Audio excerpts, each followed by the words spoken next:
Thandi, Yima ndiyeza. khawuvele. Ndiyeza. Ukhawuleze. Okay.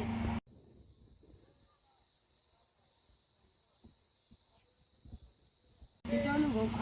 Ufuna ntoni? Yazi Thandi, laa nto buyifuna phaa kuwe, laa mali buyifuna kumamzamo, yazi ndike ndayicinga ngoba ndiphaya endlini, yabo? Khange ndilalise ebusuku. Cela ngomzuzu kwehle, ufumane. Uzayifumana ithe xhaxha, yabo? Nowani? Ndakulungisa ngomso. Yho hayi, ndiba sowuyeka mntasi. Andisayifuna uncedo lwakho mna ngoku.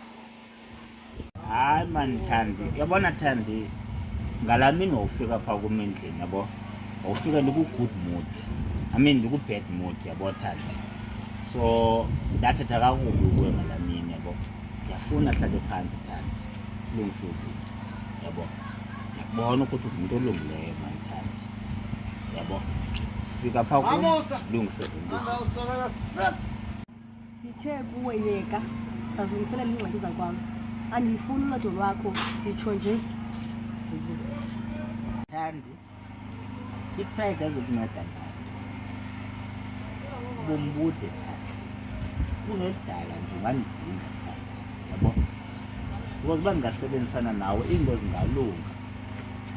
Ndivile apha ekuhlaleni ukuthi wena noMamlifa nivani, unoze ukuthi uMamlifa ngenzani. Nomamzamo udadewethu into engavani, so mna bendizama ulungise zona. Wena ungaphesheya? Okay, hayi akho nto.